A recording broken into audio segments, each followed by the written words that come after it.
I was just cleaning gutters. That's all it was supposed to be. Simple Tuesday morning job on Sycamore Street. Clear out the leaves, check the downspouts, collect my payment, and move on to the next house. But then she said it, standing there. In her paint-stained apron with tears in her eyes, at 54 I thought love was over. Then you showed up. And just like that, everything changed. The day started like every other day for the past 3 years, since I'd started my handyman business. Before we jump back in, tell us where you're tuning in from, and if this story touches you, make sure you're subscribed, because tomorrow I've saved something extra special for you. My alarm buzzed at 5:30 a.m. in my small apartment above Murphy's hardware store. Not exactly the American dream, but it was mine. The coffee maker gurgled to life while I checked my phone for the day's schedule. Mrs. Patterson needed her bathroom faucet fixed. The Hendersons wanted their deck restained, and there was a new client, an Ophelia Morrison on Sycamore Street. Who'd called about clogged gutters on her Victorian house? I grabbed my usual breakfast, a protein bar that tasted like cardboard and optimism, and coffee strong enough to wake the dead. My reflection in the bathroom mirror showed a 38-year-old man who looked older than his years, premature gray at the temples. Laugh lines that had forgotten how to laugh much lately, and calloused hands that told the story of 1,000 small repairs. Mike Sullivan, that's me. Former insurance adjuster, turned full-time fix-it man after the company restructured me right out of a job. Turns out, getting laid off was the best thing that ever happened to me, even if my bank account disagreed. Most months, there's something honest about working with your hands, about taking something broken and making it whole again. People appreciate it in a way they never appreciated my insurance reports. I loaded my truck with the usual arsenal: ladder, gutter, scoops, garden hose, trash bags, and enough determination to tackle whatever autumn had deposited in someone's gutters. The October air had that crisp bite that promised winter wasn't far behind, and the maple trees were putting on their annual show of reds and golds before surrendering their leaves to gravity and my cleanup efforts. Driving through Millbrook at 7 a.m. was like watching a small town yawn and stretch itself awake. Mrs. Chen was already sweeping her front steps with the precision of someone who'd done it every morning for 40 years. The barista at Corner Caf, Sally, I think, waved through the window as she arranged pastries that made my protein bar seem even more tragic. Kids waited at bus stops, their breath visible in small puffs, while they scrolled through phones or complained about algebra tests. I'd lived in Millbrook my whole life, except for those 4 years at State studying business before real life. Taught me that knowing how to fix a leaky pipe was worth more than any degree in practical terms. This was the kind of town where people still waved at strangers, where the biggest scandal was usually about someone's prize-winning tomatoes or the annual debate over Christmas decorations on the town square. My truck knew the route to Sycamore Street by heart. It was the older part of town where the houses had character and the gutters had stories. Big houses with wide porches, established trees that dropped leaves like they were being paid by the ton, and the kind of homeowners who actually cared about maintaining things properly. Ophelia Morrison's house stood out even on a street full of beautiful homes. It was a 3-story Victorian painted in soft sage green with white trim, surrounded by flower beds that showed evidence of someone who actually knew what they were doing with plants. The gutters were clearly overwhelmed. I could see the leaf situation from the street. What I hadn't expected was the woman standing in the front yard, hands on her hips, staring up at the roof line like she was trying to solve a complex mathematical equation. She was probably in her early 50s, with shoulder-length auburn hair that caught the morning light and revealed silver threads woven throughout like nature's own highlighting. She wore dark jeans, gardening boots caked with actual soil, and a cream-colored cable-knit sweater that had seen better days but somehow looked perfect on her. When she turned to look at my truck pulling into her driveway, I saw a face that was intelligent, slightly exasperated, and surprisingly beautiful in that natural way that doesn't need makeup to make an impression. "You must be Mike," she called out, walking toward my truck with a stride that suggested she was used to taking charge of situations. "The gutter specialist." "Right." I climbed out, grabbing my clipboard and trying not to notice how her smile transformed. Her entire face. "That's me." Though I prefer leaf evacuation expert, sounds more heroic. She laughed, a genuine sound that seemed to surprise her. Well, I definitely need a hero today. I'm Ophelia Morrison, and those gutters are staging up. Rebellion against proper water management. We shook hands. Hers were warm, slightly rough from garden work, and held mine just a moment longer than necessary. There was something in her eyes, a mixture of wariness and hope that I'd seen before in people who'd been disappointed to many times but weren't quite ready to give up. I walked around the house with Ophelia, taking note of the gutter situation, while she provided commentary that revealed more about her than she probably intended. The house had been her husband's dream, she explained. Bought 15 years ago when he'd gotten his promotion at the bank. David had loved the history, the craftsmanship, the way the morning light hit the kitchen windows.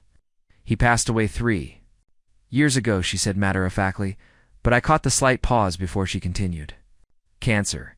He always handled the outside maintenance, and I'm still learning what needs attention when. The gutters were indeed clogged years of maple oak, and elm leaves had created what looked like small ecosystems in each section. It would take most of the day to clear them properly, check the downspouts, and make sure everything was draining correctly before winter arrived. This is definitely a full-day project, I told her, pulling out my calculator. I'll need to clear everything, check for any damage, and probably recommend gutter guards for next year.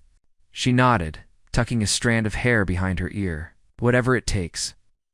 David always said the gutters were the house's arteries. Ignore them, and everything else suffers.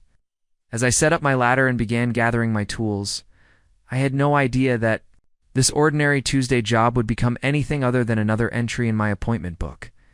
I couldn't have known that by sunset.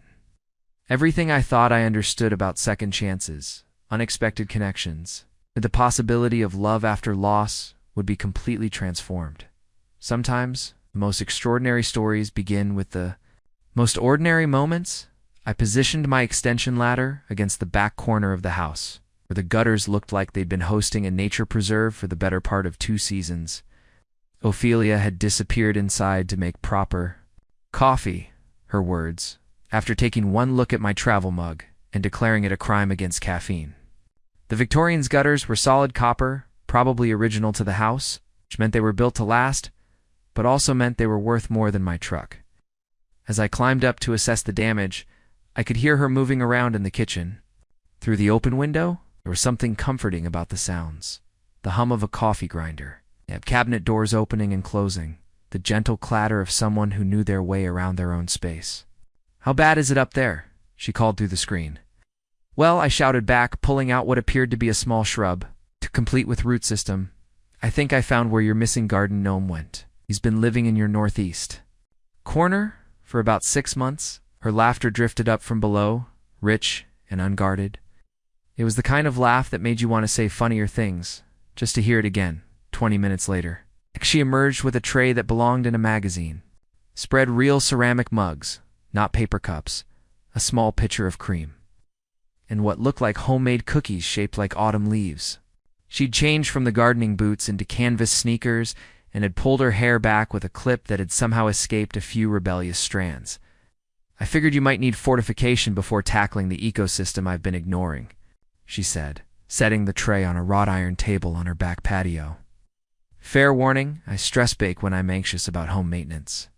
I climbed down, brushing leaf debris from my shirt. Stress baking, that's a problem I'd like to have. When I stress, I eat gas station sandwiches and question my life choices. Oh, I do that too. But I also make cookies, bread, and occasionally elaborate casseroles that I can't possibly finish alone. She handed me a mug that was warm and smelled like vanilla and cinnamon. One of the many adjustments of living alone after not living alone. The coffee was extraordinary, rich and smooth, without the bitter edge that usually came with my morning fuel. I took a cookie and nearly groaned with pleasure. These are incredible. What do you do for a living? Please tell me you're not a professional. Baker, because that would make my protein bar breakfast even more tragic. Graphic designer, she said, settling into the chair across from me. I work mostly with small businesses, logos, websites, marketing materials. I can make your brand look amazing, but apparently I can't figure out basic home maintenance. Preparing and narrating this story took us a lot of time, so if you are enjoying it, subscribe to our channel. It means a lot to us. Now back to the story. She gestured toward the gutters with a self-deprecating smile. How long have you been doing the handyman thing? She asked, curling her legs under her in the chair. 3 years officially. I used to be an insurance adjuster, you know? The guy who shows up after disaster strikes and tells people how much their misery is worth in dollars. I set down my mug, surprised by how easy it was to talk to her. Got laid off when they decided computers could do my job more efficiently and with fewer awkward conversations. I'm sorry, that must have been difficult. Best thing that ever happened to me, actually. Turns out I'm much better at fixing things than I ever was at calculating their replacement value. Plus, people are generally happy to see me now instead of viewing me as the bearer of inadequate checks. She laughed again, and I found myself cataloging the way her eyes crinkled at the corners. How she unconsciously tucked that loose strand of hair behind her ear when she was amused. What about you? Have you always been in design? Since college? Started in corporate marketing, spent 15 years making toothpaste and breakfast cereal look life-changing. She traced the rim of her mug with one finger. When David got sick, I went freelance so I could work from home. Figured I'd go back to corporate after. ... But I never did. Something about client calls and deadlines seemed less important after sitting in oncology waiting rooms for months. There was a weight, too. Her words that spoke of hard-won perspective. I wanted to ask more about David, about what those months had been like, but something in her expression warned me we weren't there yet. I should let you get back to work, she said, starting to gather the tray. I'm sure you have other appointments. Today, actually, you're my only job today. Mrs. Patterson canceled. Apparently her faucet started working properly again. Which never happens, but I'm not questioning miracles. And the Hendersons pushed their deck project to next week because their daughter's visiting with the grandkids. So you're stuck with me and my neglected gutters all day? There are worse fates, I said, standing and brushing cookie crumbs from my hands. Plus, if you stress bake when I'm working overhead, this might be the best job I've had all year. She smiled, and this time it reached her eyes completely. Deal. Fair warning, though, I might hover.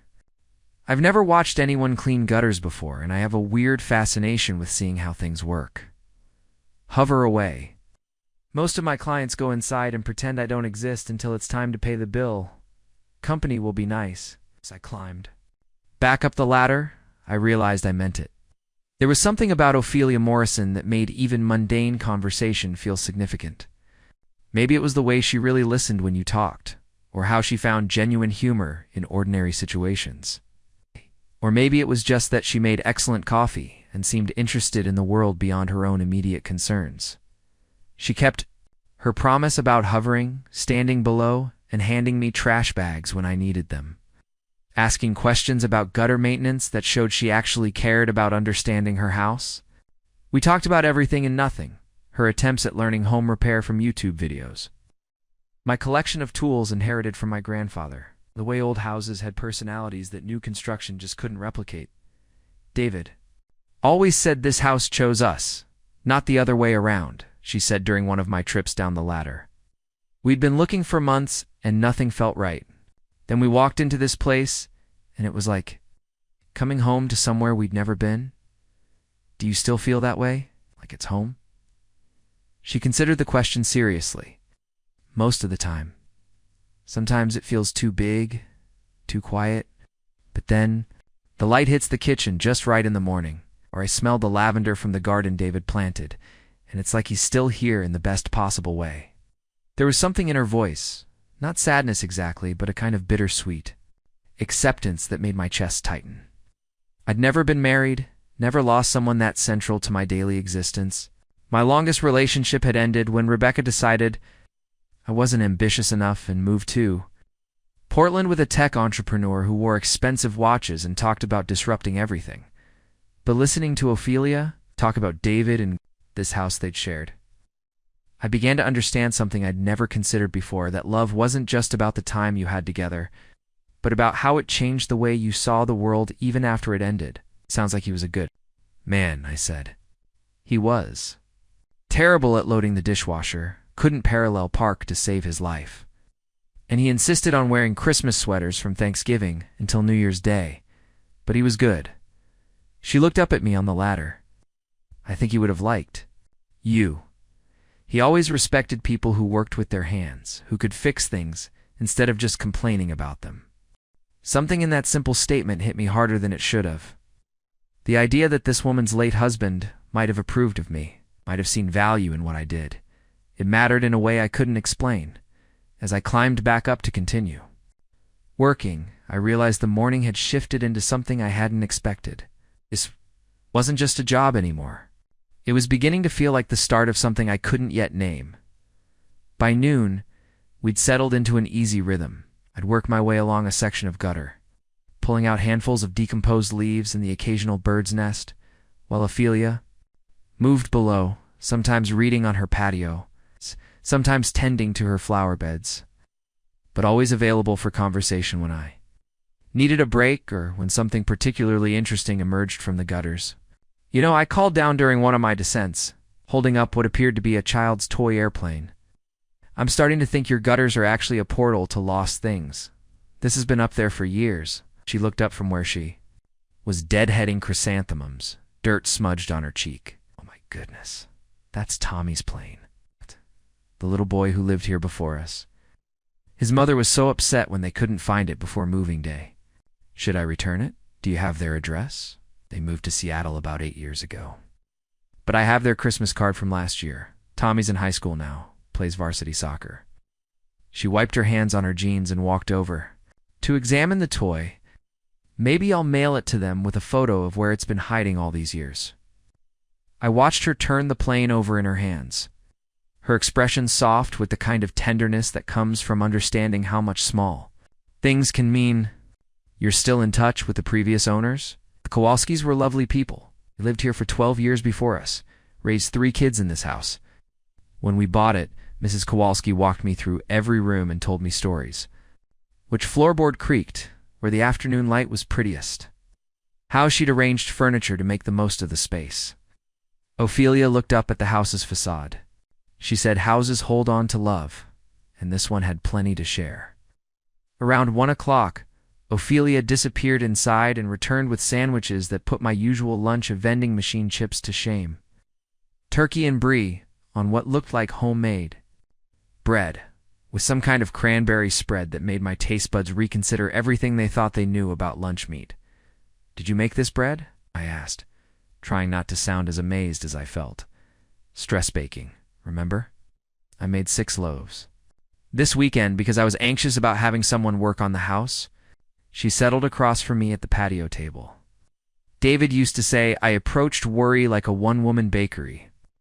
When his diagnosis came back, I made enough casseroles to feed half the neighborhood. What did you do with them all? Distributed them to anyone who would take them. The mailman went home with lasagna for a month. I think Mrs. Chen next door still has some of my banana bread in her freezer. She took a bite of her sandwich, considering. It was the only way I could feel useful when everything else felt completely out of control. I understood that feeling. The need to do something, anything, when life decided to reorganize itself without asking permission. How long was he sick? 18 months from diagnosis to... She paused, gathering herself. The first year wasn't terrible. Treatments. Hope. Good days and bad days.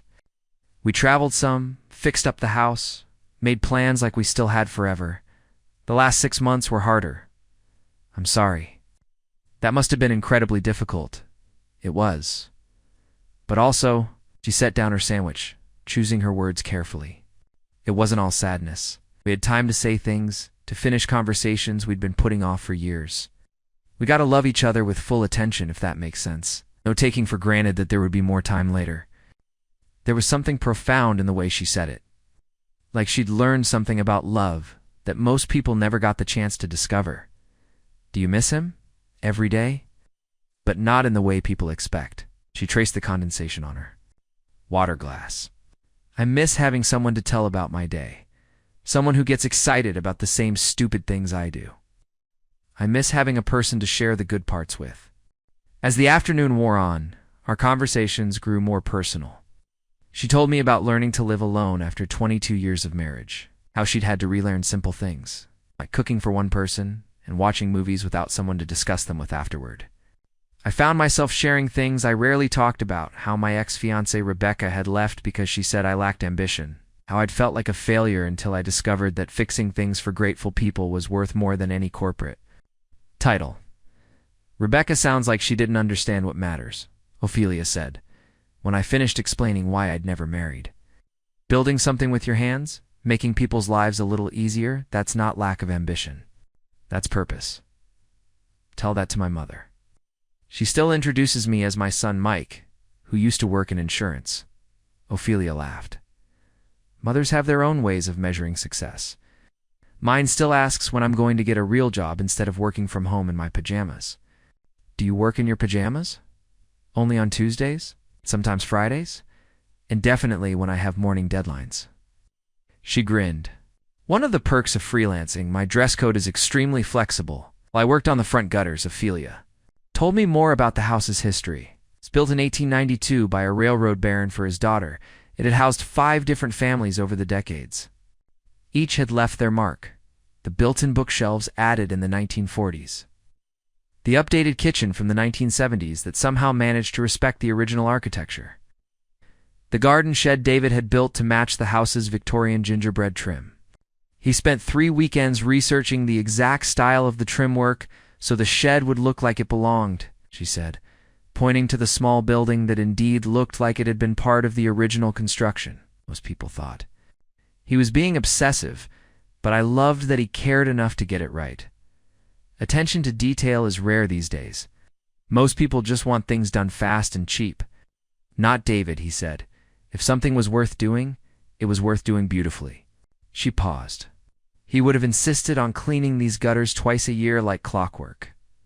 I've been putting it off because it felt like admitting I was really doing this alone now. The vulnerability in that admission caught me off guard. I could see her from my perch on the ladder, looking small against the backdrop of the large house. And I understood something I hadn't before. This wasn't just about clogged gutters. It was about accepting responsibility for a home that had been shared. It's about learning to care for something that held so many memories of partnership. You know, I said, climbing down for another bag of debris. David sounds like the kind of guy who would want this house taken care of properly. Putting off maintenance isn't dishonoring his memory. It's just being human. She looked up at me with an expression I couldn't quite read. How do you know exactly what to say? Lucky guess? Plus my grandfather always said houses are like relationships. Ignore the small problems, and they become big ones. But also like relationships, they forgive you if you pay attention when it matters. Your grandfather sounds wise. He taught me everything I know about fixing things. Also taught me that sometimes people need their things fixed, not because they can't do it themselves, but because having someone else care enough to do it right means something more than the repair itself. Ophelia was quiet for a long moment, watching me sort through the debris. I think I needed to hear that. Which part? All of it. She stood up, brushing dirt from her jeans. I'm going to make us some iced tea. This feels like an iced tea kind of afternoon. As she walked toward the house, I found myself watching the easy grace of her movements, the way she paused to adjust a drooping flower head, though she looked back over her shoulder to smile at me before disappearing through the back door. Something was happening here that had nothing to do with gutters and everything to do with 2 people recognizing something valuable in each other. I was falling for Ophelia Morrison. I was pretty sure she was falling too. The realization should have scared me. She was a recent widow. I was a guy whose last relationship had ended because I wasn't impressive enough. We'd known each other for exactly 6 hours.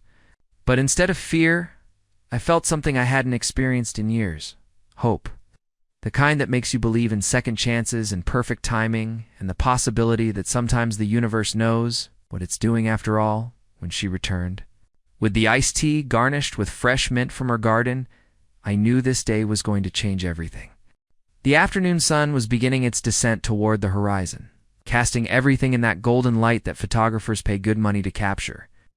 I was working on the final section of gutters along the front of the house, the part visible from the street. When I noticed Ophelia had grown quieter, She was sitting on her front porch steps, ostensibly reading a book. But I caught her watching me more than the pages.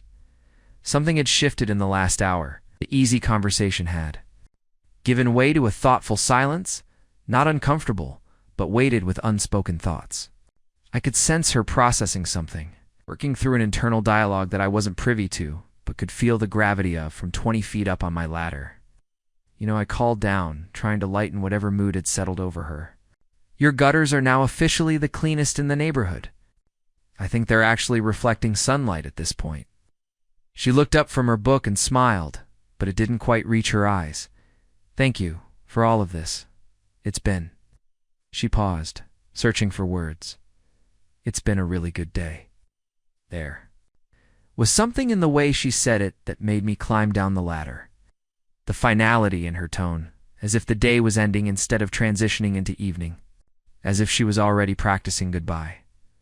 I gathered my tools slowly, not quite ready for this strange, wonderful day to end.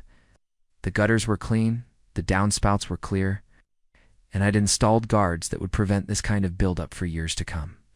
By all practical measures, my job was done.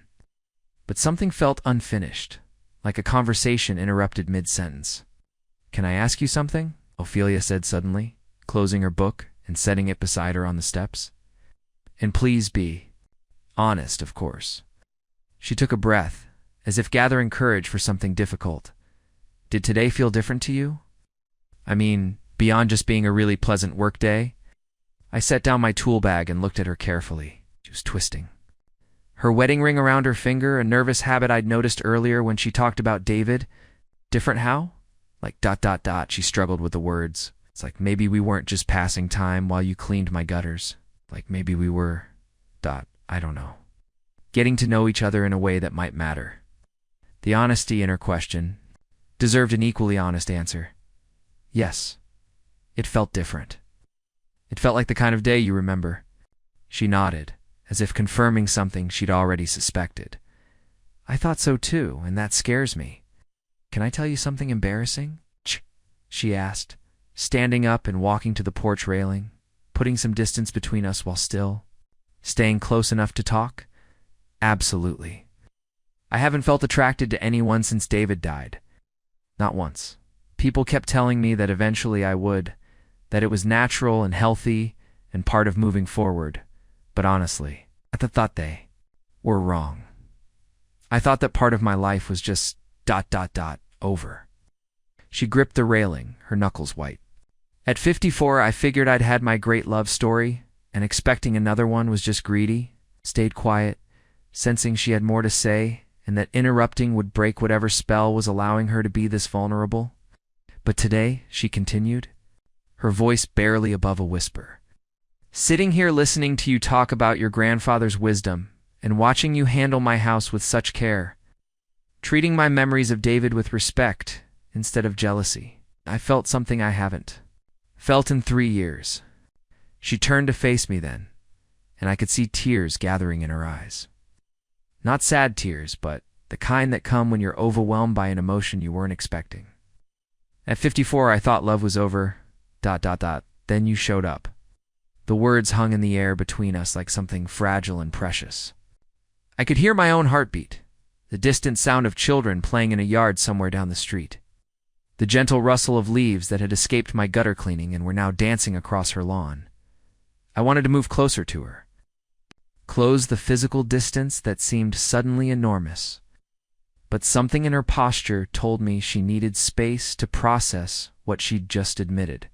This wasn't a declaration exactly. It was more like a confession. Something she discovered about herself that surprised her as much as it moved me. Ophelia, I said carefully, my voice rougher than I intended.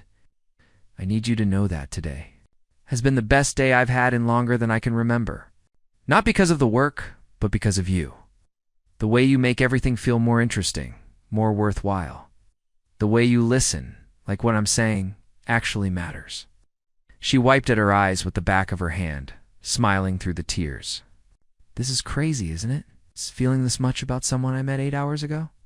Maybe, but the best things usually feel a little crazy at first. I don't know how to do this, she admitted, gesturing vaguely between us. I don't know how to be interested in someone new without feeling like I'm betraying David's memory. I don't know the rules for starting over at my age. I took a step. Closer, slowly, giving her time to object if she wanted space. I don't think there are rules. I think there's just honesty about what you feel and whether it's worth exploring. Are you saying it's worth exploring? What? I'm saying I'd like to find out, if you're willing. You're willing?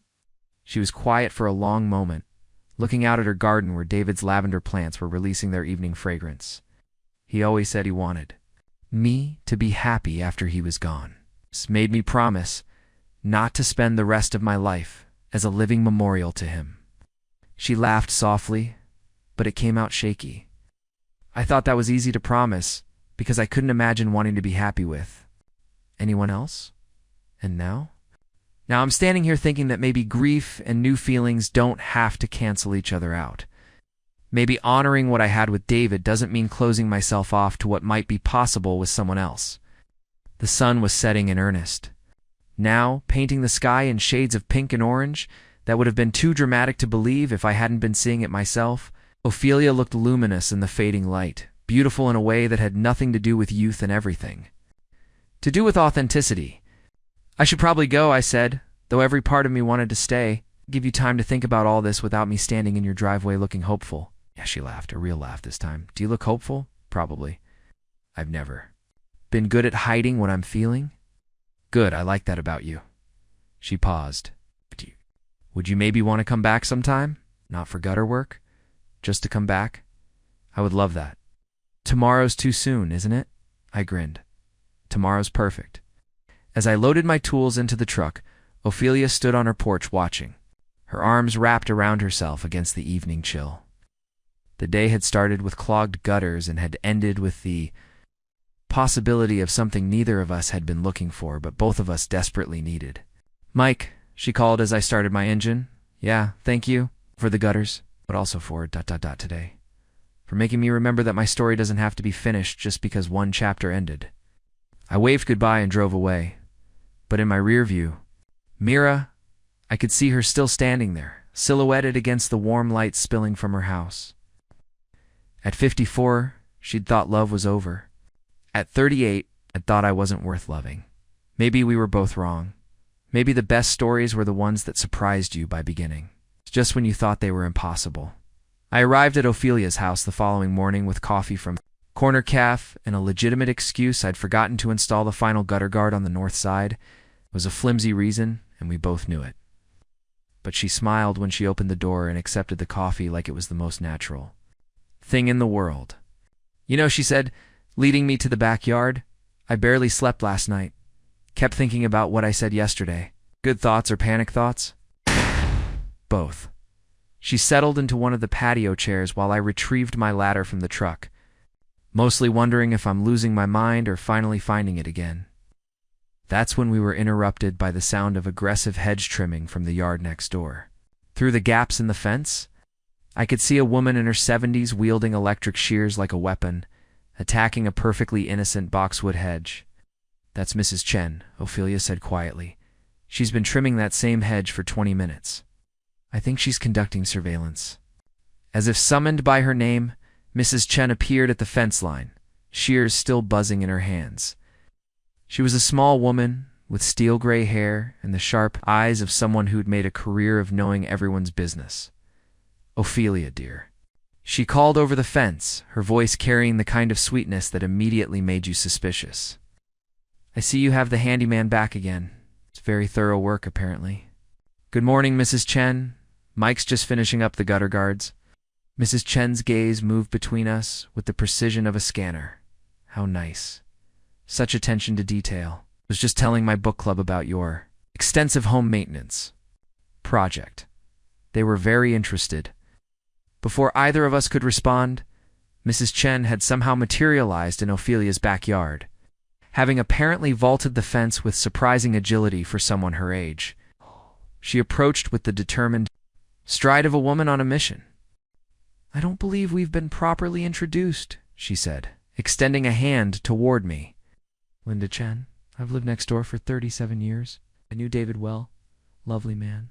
Such a devoted husband. The emphasis on devoted was subtle but unmistakable. I shook her hand, feeling like I was being evaluated for some test I didn't know I was taking. Mike Sullivan. I run Sullivan Home Services. How long have you been in business, Mike? 3 years, and before that? Insurance, I said, wondering why I felt like I was being interviewed for security clearance. Married? Linda Ophelia interjected, but Mrs. Chen waved her off. I'm just being neighborly. It's important to know about the people working in our community. She turned back to me. Children? No, ma'am. Age, 38. Mrs. Chen's eyebrows rose slightly, and she glanced meaningfully at Ophelia. I see. And you find yourself doing a lot of ... repeat work. Nice. In this neighborhood, before I could answer, a pickup truck pulled into the driveway with enough noise to wake the dead. Out climbed my younger brother Oscar, all 6'3" of him, wearing work boots and a grin that usually meant trouble. Mikey, he called, striding across the yard like he owned it. Mom said you were working on Sycamore Street. Thought I'd stop by and see if you needed help. Oscar was 34, recently divorced, possessed the kind of confidence that made him think every social situation was improved by his presence. He was also the only person on earth who still called me Mikey, despite my repeated requests to stop. You must be the famous Ophelia, he said, extending his hand toward her with a charm that had gotten him into and out of more trouble than I cared to count. Mike's been talking about you nonstop. I felt my face burn. Oscar, not in a weird way, he continued cheerfully. Morin and I met someone interesting and can't stop smiling way. Very wholesome. Also, you made excellent coffee yesterday. He brought some home and I may have stolen it. Mrs. Chen's expression had shifted from suspicious to fascinated. She was watching a particularly engaging soap opera unfold in real time. Oscar, Ophelia said, seeming genuinely amused. It's nice to meet you, though I have to ask, do you always arrive without warning? Family privilege? Plus, I wanted to meet the woman who got Mike to take a shower before work. He leaned conspiratorially toward Mrs. Chen. He usually shows up to jobs looking like he slept in his truck. Did not, I started. Clean shirt, combed hair, actual breakfast instead of gas station coffee. Dead giveaways. Oscar winked at Ophelia. He likes you. Mrs. Chen was practically vibrating with curiosity now, her hedge trimming completely forgotten. Hey, how long have you two been working together? Oh, we just met yesterday, Oscar said cheerfully. But Mike came home talking about gutters and proper coffee and someone who actually listens when he explains how downspouts work. I knew immediately this was serious. As if drawn by some invisible signal, more neighbors began appearing. First was Mr. Garrett from across the street, ostensibly walking his ancient basset hound but clearly more interested in the gathering in Ophelia's yard. Then came Sally, the barista from Corner Calf, who lived 3 houses down and was obviously on her way to work, but had detoured for reconnaissance. Ophelia, Sally called, approaching with the kind of bright smile that meant she was dying. For information, I saw Mike at the cafe this morning. He bought 2 coffees, which is definitely a first. Sally, this is my brother Oscar, I said, attempting to control the situation. Oscar, Sally makes the best scones in town. Scones and gossip, Sally added with a grin. I'm multi-talented.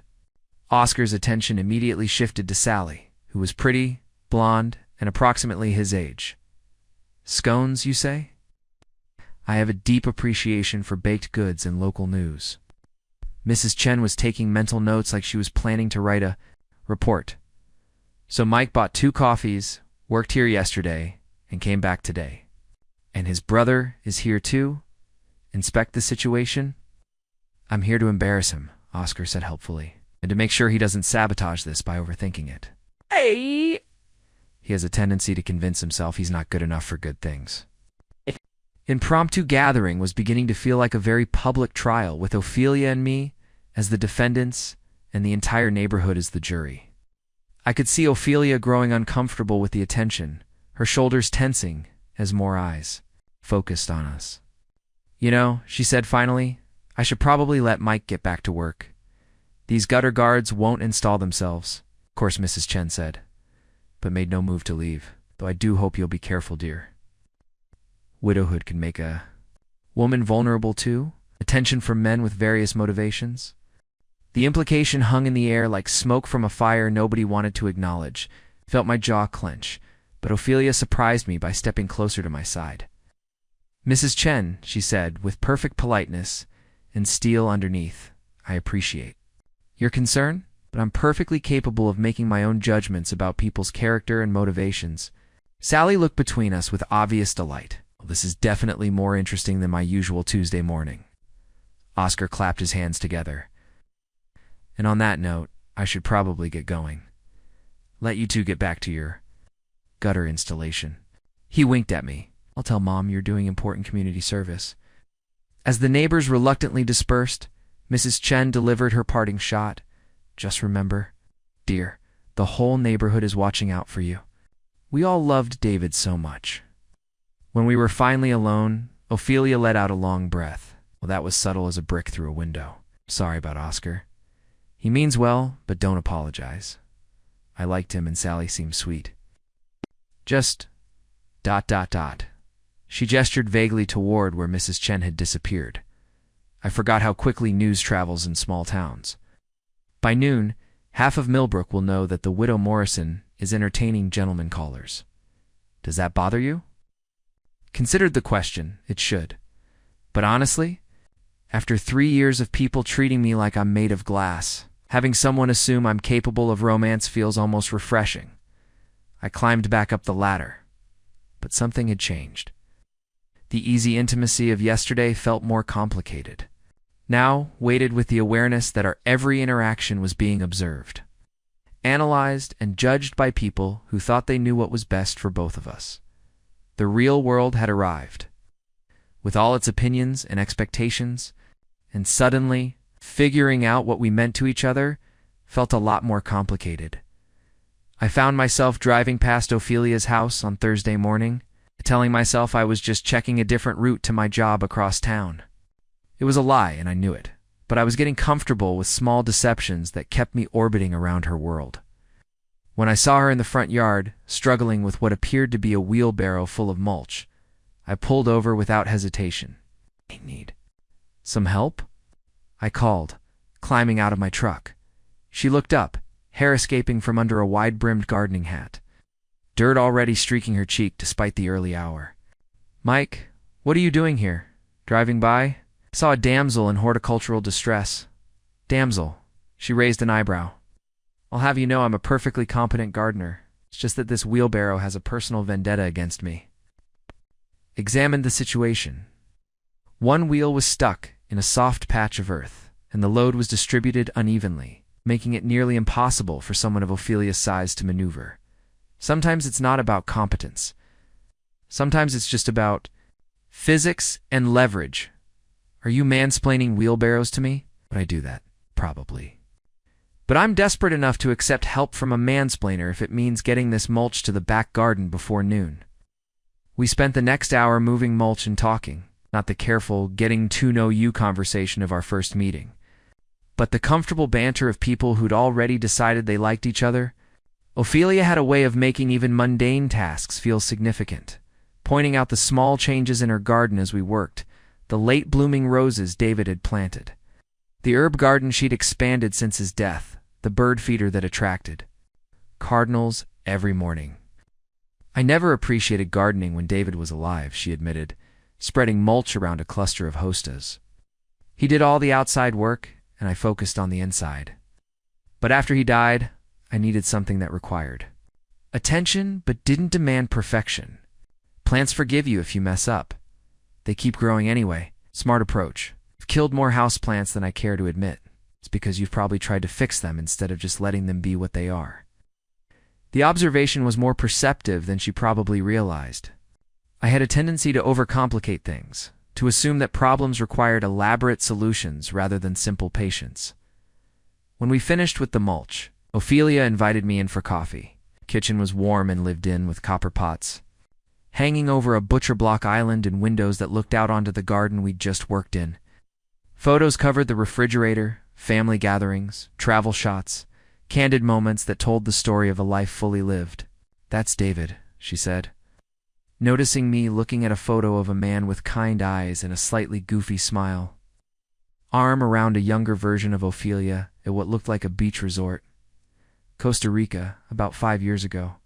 He was terrified of the zip line, but did it anyway because I wanted to try it. He looks like a good guy, he was. She handed me a mug of coffee. I used to worry about talking about him with.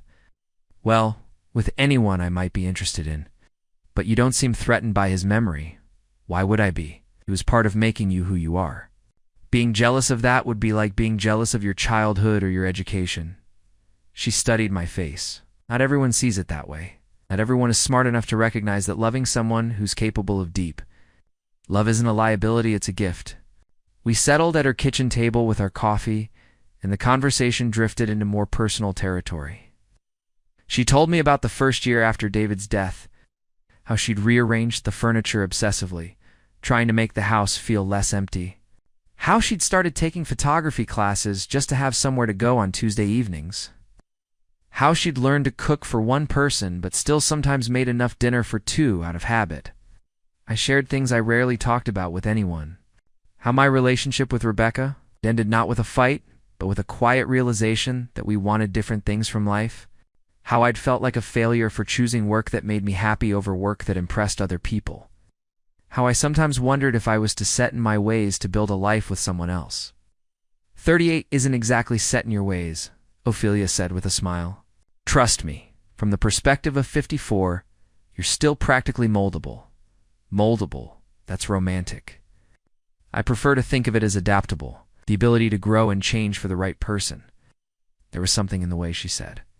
Right person that made my heart do something complicated in my chest. We were dancing around the edges of something bigger, testing the waters of possibility without diving in completely. Can I ask you something? I said, setting down my coffee mug. Always. Would you like to have dinner with me? Not here? Not at my place, but somewhere neutral, where we can pretend this is a normal first date between two people who met under ordinary circumstances. She was quiet for a moment, considering. A real date. Like I get dressed up and you pick me up and we make awkward small talk over appetizers.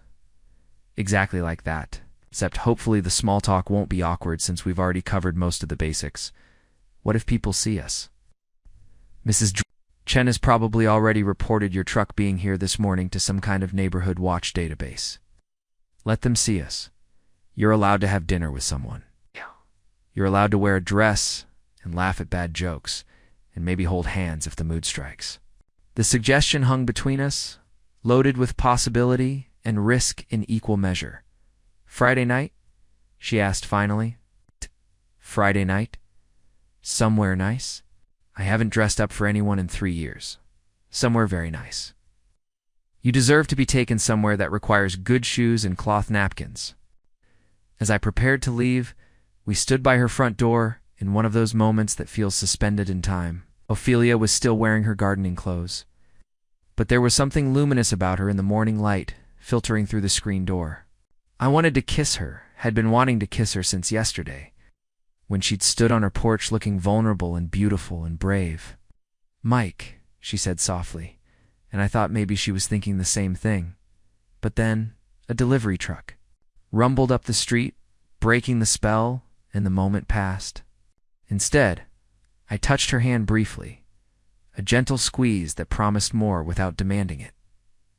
Friday, I said. Friday, she agreed. As I drove away, I realized something had shifted again. The tentative exploration was becoming something more intentional, more committed. We were moving from what if to what now. And the thought was both thrilling and terrifying. Friday couldn't come fast enough. But I also hoped it would give us both time to prepare for what felt like the next important step in whatever we were building together. Because it was becoming clear that we were building something carefully, thoughtfully, but with growing certainty that it might be worth the risk of hoping for something beautiful and unexpected. I picked up Ophelia at 7 sharp. Wearing my best shirt and the kind of nervous energy that hadn't plagued me since high school. She answered the door in a navy blue dress that made her eyes look like midnight, her hair swept up in a way that showed off the elegant line of her neck. For a moment, I forgot how to speak.